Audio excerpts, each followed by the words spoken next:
Jadi PP terkait pengupahan itu sudah keluar, sudah terbit. Dan sebagaimana teman-teman juga tahu bahwa proses penyusunan PP ini telah melalui proses yang cukup panjang, kajian, kemudian kita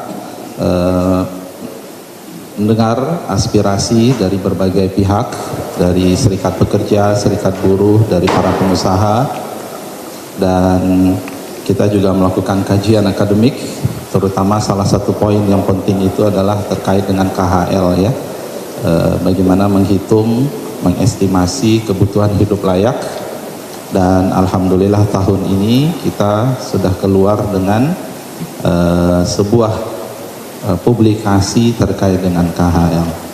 Semua kajian yang cukup panjang tersebut sudah kita laporkan kepada Pak Presiden menjadi bagian dari penyusunan draft RTP-nya, dan Pak Presiden tentu juga mendengar langsung aspirasi dari serikat pekerja, serikat buruh, dari berbagai pihak, dan akhirnya beliau menetapkan ya bahwa ada rumusan formula yang mungkin sekarang sudah tersebar, teman-teman sudah tahu, dan itu yang kemudian menjadi acuan dalam PP pengupahan tersebut.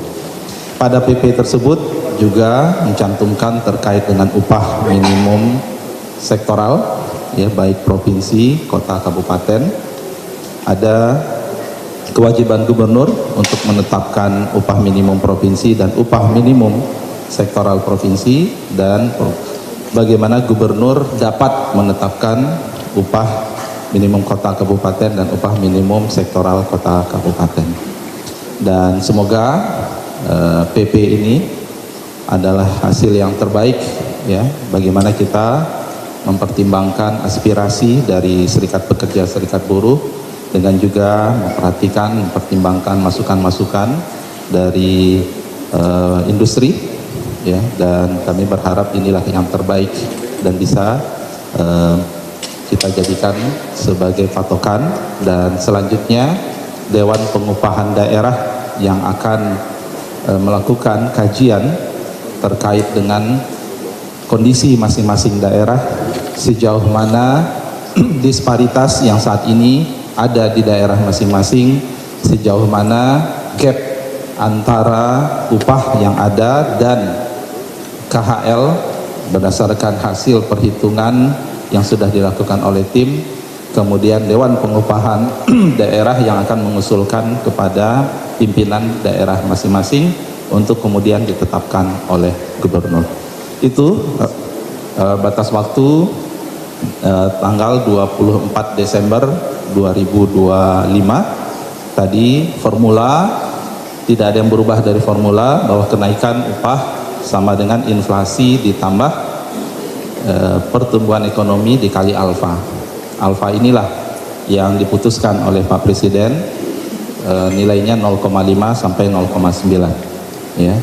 Dan alfa kita maknai sebagai kontribusi tenaga kerja terhadap pertumbuhan ekonomi dan instrumen bagi daerah untuk melakukan adjustment ketika disparitas atau gap dengan upah yang ada saat ini, apakah terlalu rendah atau terlalu tinggi. Okay. Dan juga jangan lupa bahwa PP tersebut ya, sudah mempertimbangkan atau menggambarkan komitmen pemerintah dalam menindaklanjuti hasil keputusan MK. Yang pertama bahwa alfanya diperluas, jadi teman-teman bisa bayangkan sebelumnya alfanya 0,1 sampai 0,3, kemudian Presiden menetapkan 0,5 sampai 0,9. Kemudian yang kedua, memberikan kewenangan kepada Dewan Pengupahan Daerah untuk ya aktif memberikan rekomendasi, karena mereka lah yang paling tahu kondisi daerahnya masing-masing gitu ya. Dan ada pertimbangan terkait dengan KHL.